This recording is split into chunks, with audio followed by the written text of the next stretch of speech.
Welcome to the Capital Call podcast, where we discuss capital, labor, and technology, the main drivers of the global economy. I'm your host, Vijar Kohli, co-founder of Golden Door, an investment firm based in Newark, New Jersey.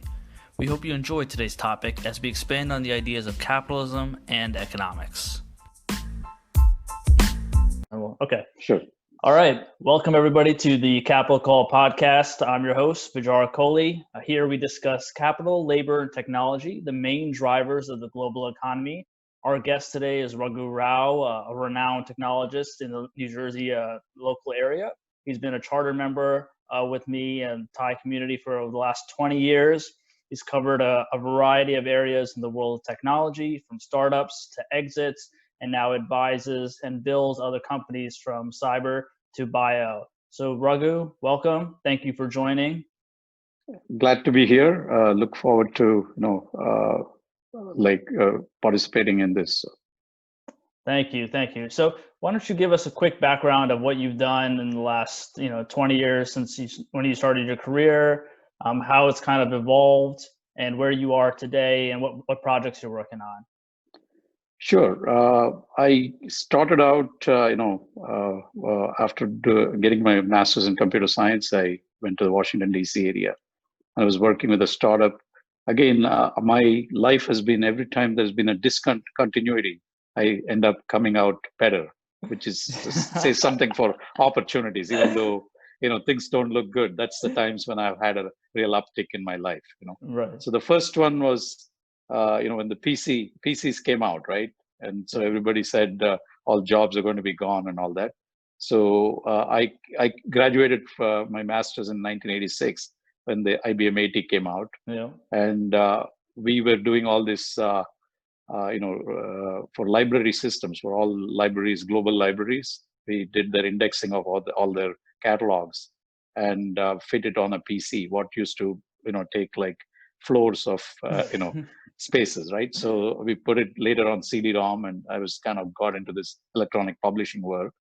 I did that for Boeing later on. All their plane parts, we created electronic technical manuals. Yeah. And Wow. so it was going really nice. And then, the web stuff started in the early 90s. At that point, the company I was working for got rolled into like 3 companies, which, Reed Elsevier Publishing actually created a roll up and acquired that company. So I decided they didn't have a web strategy, and started my own company in early 90s. And we became kind of, I did a lot of web development for very interesting projects, including Boeing became a client. We built all their, manuals on the web as opposed to on CD-ROM. And then we built the content management system for Hearst Publishing, all their 40 magazines, Popular Mechanics, Good Housekeeping, all that stuff. We created one interface from which they could publish multiple, different magazines with different style sheets. It was kind of before the content management as a software genre was there. So, right. So then 9/11. Basically. .com bust happened, right, in the turn of the millennium, and I had to kind of pivot out of the web space into the government space because a lot of my clients went belly up. So before we go into the government side, how is the web development now? It's become commoditized now. How has the pricing changed in that world since the 90s? Like, you could charge a premium back then, but nowadays almost any college kid can do it. That's correct. See, when I was involved with the web stuff, there were no packaged software like content management, right, and things like that. Which even CRM, everything is now on the web anyway. Yeah. So we had to develop things from scratch. So it took a little bit. We could charge a premium, as you said, but then even at that time we had this thing called ASAPware. So we had all these modules pre-built, and then we would just kind of customize it for people. Like we had 40 modules for content, commerce, and community. So it was kind of productized with customization, 80% pre-built and 20%, where we had customizing. So we had some kind of content management type of offering. So I think obviously prices have gone down, but now cloud has come in. Mm-hmm. So there are a lot of differences now. Big data is there. See, even the data part has changed. Yeah. So actually, when I talk about what we did for the federal government, I can put that more in context. Something we developed way back in 2001 is still being used by TSA, except for a few changes in the infrastructure. Yeah, let's go So, into it. so I think the process of development is kind of similar, Yeah. but the pieces that you put together, the integration parts have changed, Got it. and you have more automatic generators and things like that. And I think there is also separation of the presentation and data layers now.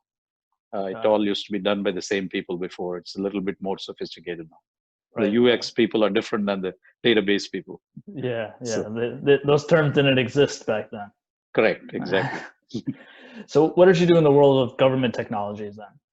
Okay, government, like I said, I had to pivot into the government. We had got the kind of what is called the 8A certification, which is for minority businesses. I never used it, but because the dot-com bust happened, I kind of had to look at it and then use that to pivot into the federal government.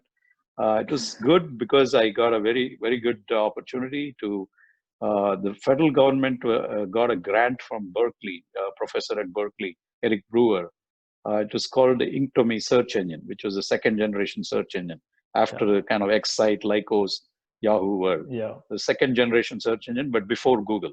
Right. So Inktomi search engine was donated by Berkeley to the federal government to create like a cross-platform search across government, across agencies for the citizen, right?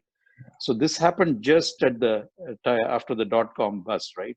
And but the dot-com boom kind of continued in government, and I kind of moved into the government seamlessly because we were asked to architect this, this search system, and this was the Clinton government, administration's legacy project. Yeah. So we got it in June of 2000. It was supposed to be stood up by September, and we were able to do that. The government awarded the kind of the hosting contract for $1, which is kind of in the spirit of .com at those times. Right. So we helped actually.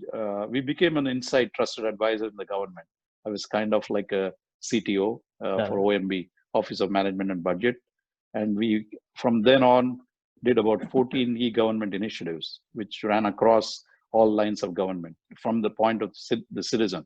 The idea is the citizen does not have to know how the government's organized to interact with the government. So we had to do authentication, put Chinese walls between, say, like Social Security and FBI or something like that. So things like that. So it was very interesting time because we helped incubate a lot of the kind of .com type of things into the federal government infrastructure. I was advising on how to write the requirements, select the right vendors, and then continued as a kind of independent validation verification vendor, and and worked with directly with the the White House OMB in terms of business cases and things like that. Right. Was there a specific vertical you worked in first, or was it what I think today data.gov does all of this now? Yeah, USA.gov. Yeah. USA.gov is what it's called now. At that time, it was called web.gov. And then everything got folded into what is called USA.gov. And it has about 200 websites under that right now. All kinds of slices and dices, vertical and horizontal. Things like seniors.gov, kids.gov, espanol.gov, data.gov, right? Everything is, the infrastructure is USA.gov. There's a whole content management system. There's a search ontology. Everything was basically, we did all the plumbing way back then. And I'm very proud of that because it's still pretty much the same plumbing is being used. If you look at the healthcare.gov fiasco, it was much smaller thing to do. And that, they spent so much money and still like the Deloittes and HPs could get it going. Right. So I'm really, really proud of that because we did, right from ground up and, we did everything, really scalable way. So including multilingual, all kinds of disparate systems. So it was very educational and very fulfilling. So, that actually helped us transition into what happened is 9/11 happened, right? In 2001. Mhm. And since I was advising the government, they put me on a task force, kind of like the coronavirus task force. They Yeah. had a foreign terrorist tracking task force at that time. So one of the things that came up that they needed immediate action on was to screen flight school training candidates, because many 9/11 hijackers came in through flight school training. Right. Right. So I was asked to kind of set up a system. So I worked with a San Diego-based firm called Stone Analytics. They developed the analytic models. We built the kind of actual software side. We set up like a neural network-based screening system for the historical data. Mhm. We built like a rules engine for policy schema, Right. and we did like a predictive analytics using statistical techniques, kind of three legs tool.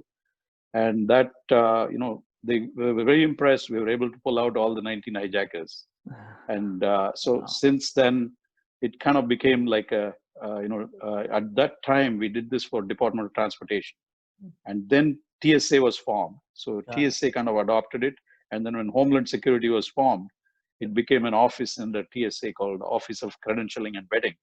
And since then, I think they have screened billions of transactions, all the airline passengers, airline crew, the US visit program Yeah. for non-citizens coming into the US, all hazmat drivers, all TSA employees, Port Authority workers. I mean, lots of transactions. So what started in 2001, even now, Office of Credentialing and Vetting is still using the same, they call it TSA screening gateway, Right. and except they have added big data in the middle. Mhm. So now it's scaled up, and they've also refreshed the models a few times.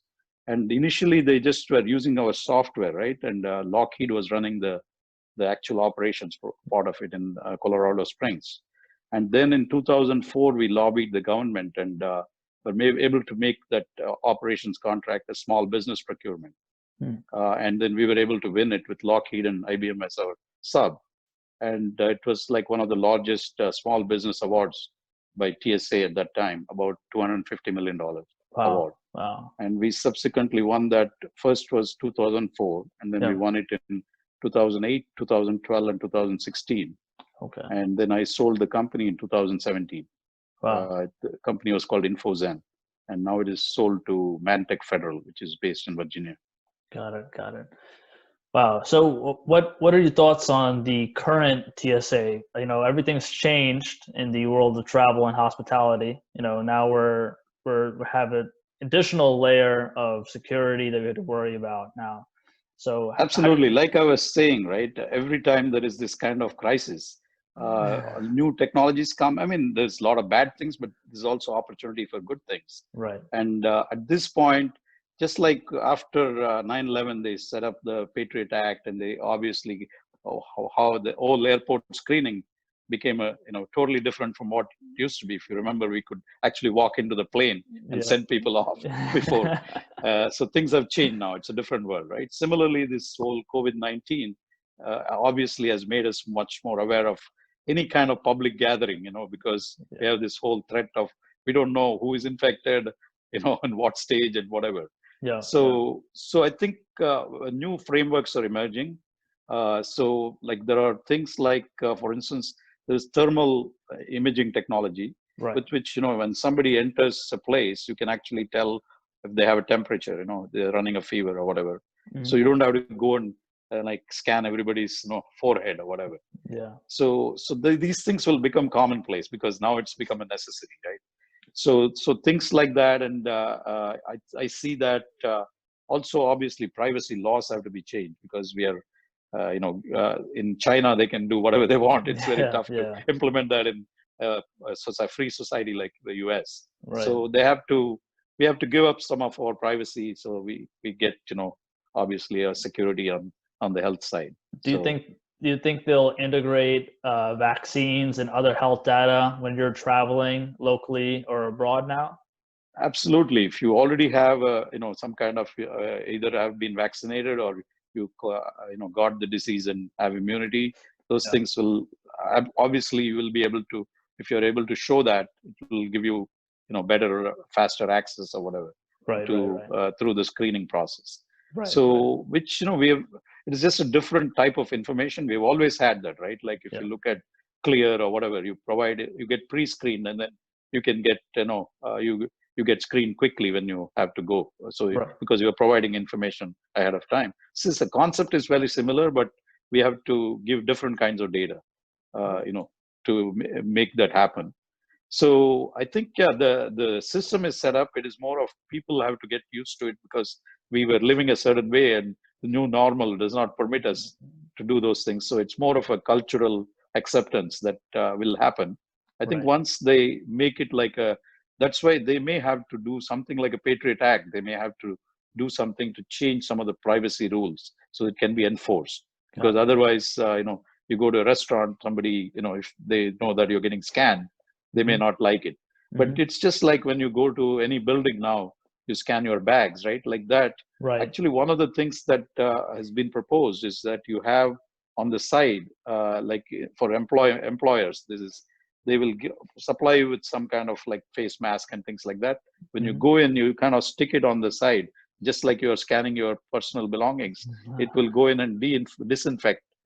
They use like UV technology or something, and Got then it. so every day they know that it is like disinfected when you go into the building, right? Got it. And Wow. then you can, either you can do that or you can leave it, when you come and they'll disinfect and put it. But visitors, obviously, they have to do something. So there's technologies like this that can make it very easy. Yeah. So Yeah. when you're entering the building, they know that you're whatever, you've been scanned, you don't have a temperature, you are wearing a fresh face mask which has been disinfected or whatever. Right, right. So Well, we'll see how that works out because the level of remote working will probably be much higher going into. absolutely, that is the other thing that's happened, because Yeah. now people have discovered, because they had to, they Yeah. are now say it's actually much better, right? Instead of Yeah. trying to, so most of the things which can be done remotely will be done Yeah. remotely, right? Yeah. Including some of the scanning for health, telehealth, the type of things. Yeah. So I think that obviously increases, but that gives a whole another dimension to cybersecurity, because now when a lot of people are working from home, Yeah. the access to, especially if they're not coming through the cloud, let's say they're still going to on-prem servers and things, there's a lot more opportunities to people to kind of infiltrate into back-end systems and stuff like that. So Yeah. cybersecurity is an area that really needs to be beefed up. You probably heard about Zoom having things routed through China and all kinds of things. Yeah. So there is a lot of both privacy and security are obviously things that we have to trade off, but also beef it up a lot more to reduce the number of incidents and things. Right. And those are the two areas actually I've been focusing on right now. When I advise companies as well as invest in companies, Mm-hmm. two areas that I've kind of moved into. One is cybersecurity and privacy. The other is biotechnology, which I made the transition based on advising some companies that I Mm-hmm. find social impact wise, biotechnology areas are a lot more impactful, even Yeah. though the amount of investment and capital is a lot more. But it makes for the amount that you invest, it has a lot more impact if you're successful, especially if you find companies that have are de-risked in terms of like already having done the discovery process, because which is where a lot of work happens, where it's all or nothing type of thing. Yeah, yeah. Let's So quickly go into those. So why don't we jump into cyber? And I know bio is it's a really big one, so we'll do that right mhm, afterwards. So what are the opportunities in cyber that you're pursuing right now? Like the nucleus company, any mhm. other energy or any of the data companies? Sure, I'm right now working with actually three companies in the four companies if you include privacy as well. Mm-hmm. So one of them is Viz Nucleus, which is which does basically security compliance for nuclear plants, what are called critical information process, basically for critical digital assets. Yeah. So there's a very strong standard in terms of what kinds of controls have to be put, and this is called OT, operational technology, as opposed to information technology. The OT part of it is things like embedded systems, things like control systems in the nuclear plants and chemical plants and things like that, as well as hospitals, like things like MRI machines. These cannot be shut down. They don't really necessarily have a keyboard that people are like running a computer, but they still have processes that can be compromised and that require security and everything. So we have a way to kind of make sure that they are compliant to the standards. We can do assessment, and then we continue to monitor and provide auditable reports so that the companies don't get fined. The audits, if they fail the audits, these are very hefty fines, like going to $1 million a day type of thing for nuclear plants. We've extended that to other power generation plants, whether it be fossil or whatever, hydro or whatever. So that company has been going well, and we are now extending that into some others like oil and gas as well as healthcare. So that's what happening there. That has been in the works for the last 10 years or so, but we have recently found that the security part of it, there's a lot more people are giving more importance because of and the reliability is another one. Initially, security was the only thing that was looked at, but reliability of the grid has become a big issue because the US grid is a little bit old. So a lot of brownouts are happening. So, and also with the renewable things, which the load demand balancing is another issue, because when there's a lot of load, you have to be able to pull up some of these things, like, for instance, wind is not available.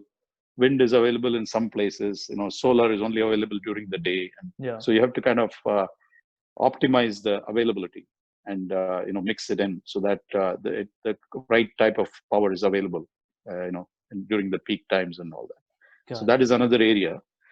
And then the other company that I'm helping is it's called Splitbite. And Splitbite is in a very interesting space.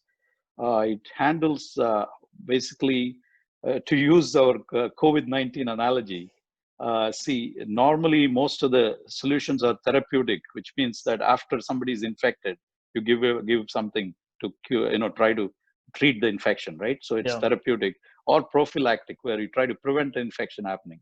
So you have like a vaccine or things. Not even vaccine is one.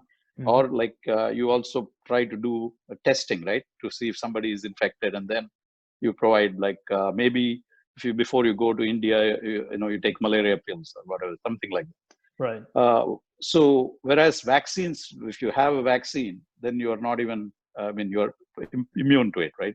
So this is the similar model. See, normally the cybersecurity, a lot of them, they do either like they do what are called moats, or fences, right? So to prevent people coming in. And then, or if there is intrusion, they detect it and then they take remedial steps. Right. So it's usually threat versus defense, right? Correct. Exactly.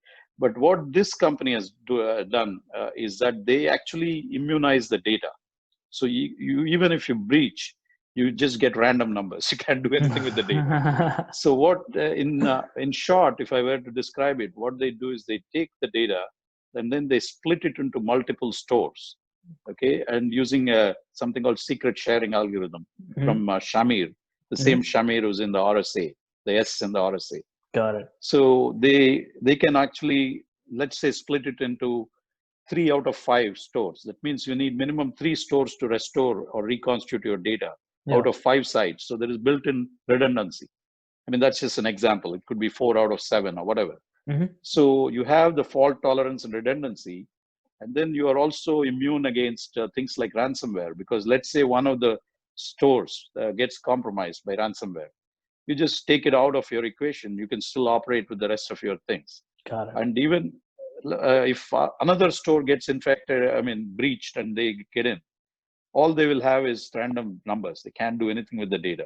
So they have to compromise minimum quorum of servers. Let's say 3 separate servers that are the minimum that you need. They have to be able to get into all the 3, and then they have to be able to put it back together using the algorithm. So it's a much more difficult to really get at the data. So privacy is enhanced. And the other thing with it is that you can actually kind of reconstitute the data as late in the game, and for as few a piece, something like an earnings report, let's say, right? Mm-hmm.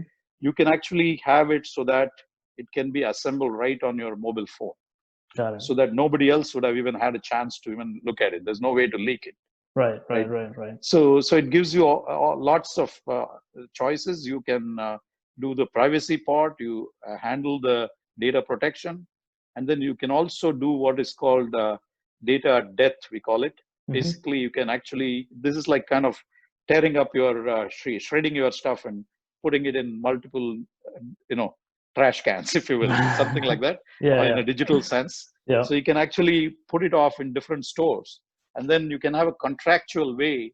The only way you can restore it can be if, like, you have disaster recovery, or you need it for some litigation, which are approved, right?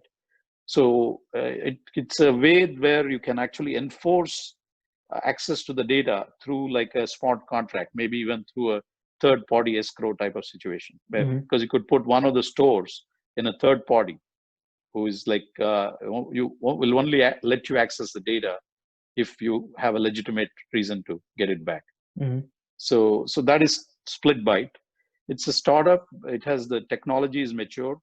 We are just doing a seed round to just get us to the market. We're doing commercial pilots. We want to do 2 in the government space and 2 in commercial space. Maybe 1 in fintech, 1 with kind of data vendor type of environment. Got it. And we hope to do that pretty soon. Got it. So, and then the third company I'm helping is called Cyber Forza, Mm-hmm. and this is a company out of Silicon Valley. They have like a comprehensive umbrella type offering, which does internal threat protection, external threat protection, as well as endpoint protection. And they use cognitive behavioral artificial intelligence to kind of match patterns and come up with doing this in a very kind of holistic way.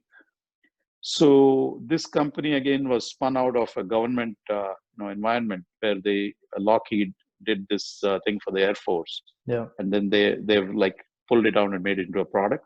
Mm-hmm. So it's already well battle tested. So this company is again the technology is mature, but all these companies where I get in as an advisor, they usually have a very weak management team. I help them with the strategy and then get them capitalized and then get it scaled up. Right. That's been basically my. I obviously I have to have some value that I provide, otherwise it doesn't have. It's not fulfilling. Yeah. Exactly. So that's kind of some of the kind of type of companies I've been working with. So what about space. Yes. So, and then what about we wrap up with the bio business? Mm-hmm. Biotech again. The reason I got into biotech, as I told you, was when I was mentoring companies as a visited chair, where I was helping middle market companies scale up. Mm-hmm. I advised 2 companies which went through acquisitions, and I saw, I kind of got involved in everything, and I figured out how to de-risk companies in terms of what stage they are, because it's a very big regulatory process as well as discovery process. So I've now worked with 4 biotech companies, all in different types of things. The first one that I did was heavily intellectual property, IP rich company, but all preclinical. And but he was working with what are called premium offerings as opposed to generics. The generics in the biotech world is where the end of life has happened on a patent, and then anybody can go and manufacture, right? Right. But the other end of the spectrum is the premium, where there is like there is a blockbuster drug already in the market, having billions of dollars in revenues, but any drug has side effects. So there is a whole what are called unmet needs, and so this particular IP, this gentleman was from India actually, who had this extraordinary vision to be able to look at the unmet needs and then create new molecules. These are not new chemical entities, but what are called new molecular entities, which are much faster to create, because the same active drug which has been gone through the regulatory process and approved by the FDA, right? So we don't have the same kind of 9 to 10 year type of process with lots of millions of dollars to get it through there. So because the drug is already approved, and in many cases, it's probably the standard of care drug. So if you go for that particular disease, you go, the doctor is going to prescribe that. So it's that kind of things we are talking about. Right. So then he finds this unmet needs and creates a new molecule, and then which will very cleverly, kind of address the side effects. Okay. For instance, in one example, if you take, there's a drug that was for multiple sclerosis, and it had a lot of, about 30% of the people could not, take the drug because it was creating severe gastrointestinal side effects. So what he did was he created a new molecule with a linker to a omega-3 fatty acid, which is a safe substance, right? So he didn't have to really do any safety trials, right? It just already the previous drug was approved. With this linker, what it did was it would not hydrolyze in the stomach. It will go through right into the intestine. So the whole GI side effect went away because it went in because of this new molecule. It did not, really get released in the stomach, right? So that's an example of innovation. So like that, he had 100 patents. So we raised money here, and we were going to we could have gone into multiple therapeutic areas, but because the inventor was not willing to relocate to the US because of personal family reasons, we've decided now to sell it, and we are in the process of exiting that. But this one, I think the investors got a very good return on their investment. So that is a IP-rich kind of company, right? Preclinical. Then about a month ago, we took a company public. It was in oncology, and now they've kind of added virology to their portfolio. This one, we took it through what is called a reverse merger process, which you probably know. The idea is the company had, from a technology perspective, it had a very strong technology platform. It's a delivery platform where they use the human albumin, which is about 70% of the blood, and the albumin it's kind of like a Trojan horse. All these cancer and viruses, they need this protein from the albumin to grow. And so they actually suck up the albumin from the blood. And so what this Sonnet was doing was that they had another protein that kind of piggybacked on this albumin. And so went along to these affected areas like the tumor or the lymph nodes. And it would get into the tumor or lymph node and then stay there. So compared to a free drug, that which may not stay in the system for very long, and if it stays, to get efficacy you may have to give a high dose, which might actually have a big side effect in terms of killing good cells or whatever. Here it's kind of targeted into the area of action, right, like a tumor or lymph node, and then it actually goes in and stays there for longer. So we were able to show that at 1/50th of the dosage we were able to get the same efficacy, which obviously reduces the side effects and increases the efficacy of the treatment. And so almost like from traditional immuno-oncology of like about 25% survival rate, we're able to almost double that in many cases, depending on the drug, right? So that one we took public right in the middle of this COVID-19 pandemic. So it did get hit. The stock got hit, but we didn't raise money in the public market. We had private transaction money coming in. So the stock will hopefully pick up in a few months, once all this stuff gets a little bit better. Well, bio and healthcare is hot right now, so I'm sure it'll change. It is true. And also the good thing is the very same asset, the lead asset, is also effective in the for delivery to COVID-19 drugs, because it can actually deliver the drug to the lower respiratory system, the lung, through the lymphatic system. So that's very valuable in COVID, because the lower lung gets affected so quickly. So they don't have an easy way to treat it using the nasal delivery type of mechanism. So we are looking at potentially, doing kind of partnering deals with companies with vaccines and, both therapeutics and vaccines, so that we can actually address some of the very, very heavy unmet needs in the COVID-19 treatment area. Got it. Excellent. So why don't we wrap up with the final question? What book are you reading, And do you have anything on your summer list? Yeah, I've been very busy right now. My reading has kind of taken a little bit of a backseat. But Yeah. one book I always go back to is because that's the book I use for a lot of my work. It's called Traction. Okay. Traction is the name of the book. It is by Gino Wickman, Wickman. He talks about something called Entrepreneur Operating System. And I use that. Basically, it's a strategic planning methodology.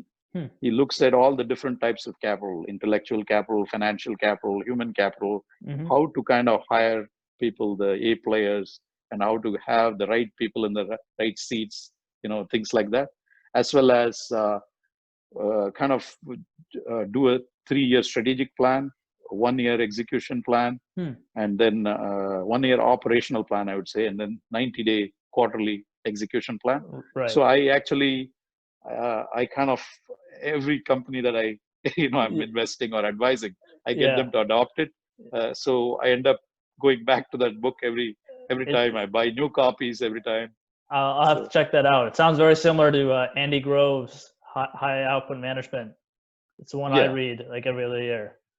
Yeah, I read a lot of other books, but this is like almost like a that's why it's called Entrepreneur Operating System, which is kind of the IT analogy. It's actually a system where you kind of build for scalability, right? And one of the very most important things that I learned from that is the company culture is non-negotiable, right? From the beginning. As part of the hiring process, he calls it first fit you have to look for is the culture fit. If the person is not fitting the company culture, you don't even, however capable they are, you don't even consider them. Right. So which means you have to first define the company culture, which itself is an exercise, which again is described in that book. But I have also other techniques from my Vistage days that I use to kind of define that. So I would say Traction is something for entrepreneurs to really look at. The other book is Blue Ocean Strategy, that's a good one. which is very, very important in this day and age, because you have to look at whatever the needs are and how can you offer whatever you are doing, how can you make it relevant to the current day. Exactly. So yeah, those would be 2 books I would recommend to any entrepreneur. So perfect. I'm going to add Traction to my list. So I'll wrap it up with a summary. Raghu Rao here, 20-year charter member of the Thai New Jersey chapter. He's been in the tech industry since 1986. Did over 200 million in government contracts with his last business. 1.5 billion. 1.5 billion in government contracts with his recent exit. Now working on 3 security companies and 2 in the biotech space. So thank you, Raghu. Really appreciate you joining us today, and look forward to catching up in person. Thank you, Vijay. Really enjoyed it.